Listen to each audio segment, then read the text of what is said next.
Bonjour, ici Yves Dagenet-Pérusse de Mission Client.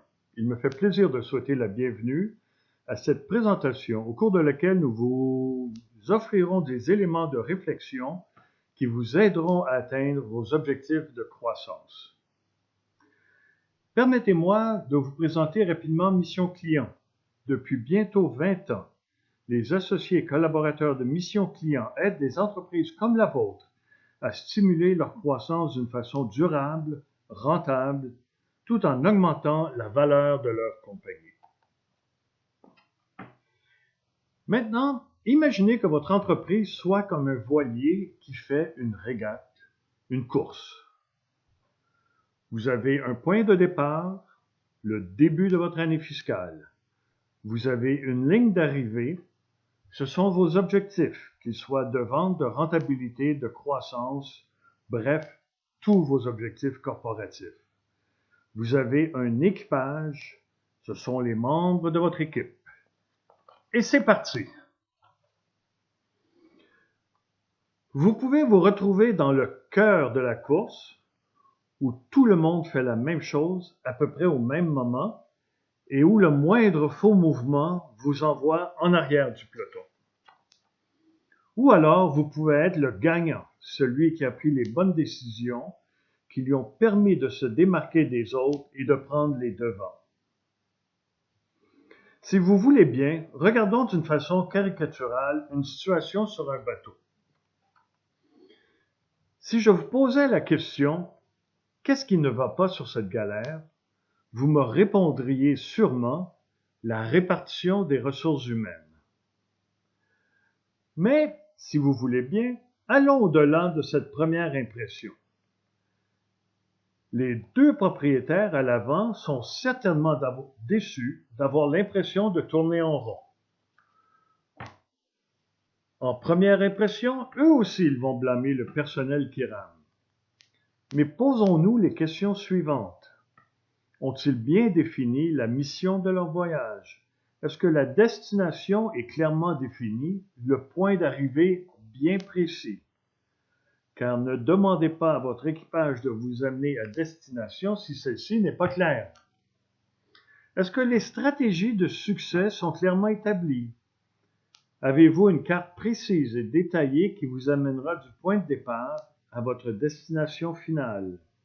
Avez-vous établi des jalons qui vous assurent que vous garderez le cap? Vos gens sont-ils bien au courant de la destination, des étapes et des échéanciers? Et en dernier point de réflexion, ce qu'on ne voit pas sur la caricature, avez-vous le bon capitaine qui coachera votre équipage et les motivera à donner le maximum de leur performance? En termes corporatifs, avez-vous établi une mission claire à votre entreprise et une vision précise? Est-ce bien compris par tous? Est-ce que vos employés et vos clients font partie de vos valeurs? Vos stratégies sont-elles bien établies et bien comprises? Lorsque nous faisons un diagnostic des fonctions vente et marketing dans une entreprise, dans la première étape, on aide nos clients à définir leur offre de valeur. Et une offre de valeur, c'est qu'est-ce que vous offrez qui vous différencie des autres? Ou pourquoi vos clients préfèrent acheter de vous plutôt que de vos compétiteurs? Et ce n'est jamais le prix qui est la première raison. Nous posons la question « Que vendez-vous ?» Mais cette question-là, nous la posons aux présidents et aux exécutifs, aux dirigeants vente et aux dirigeants marketing, à tous les représentants et à tous les membres du personnel qui ont une interaction avec vos clients. Ensuite, nous demandons à vos clients ce qu'ils achètent quand ils achètent de vous. Et après ça, nous comparons les résultats. Est-ce que tout le monde à l'interne véhicule le même message? Si la réponse est non, cela peut créer de la confusion chez votre client.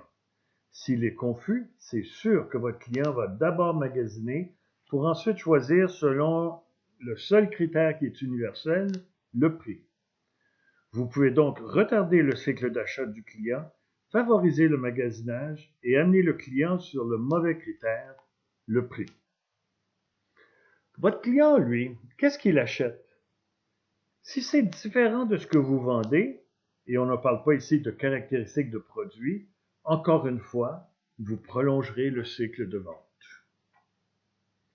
Ce premier point est souvent le plus critique lorsque nous établissons un diagnostic des fonctions vente et marketing d'une entreprise. L'amélioration de l'offre de valeur et sa diffusion peut, à elle seule, avoir un impact significatif sur vos résultats. Vous pouvez obtenir, sans frais, la liste des autres points étudiés en diagnostic de la fonction vente-marketing en cliquant sur le bouton à l'écran. Merci, bonne journée.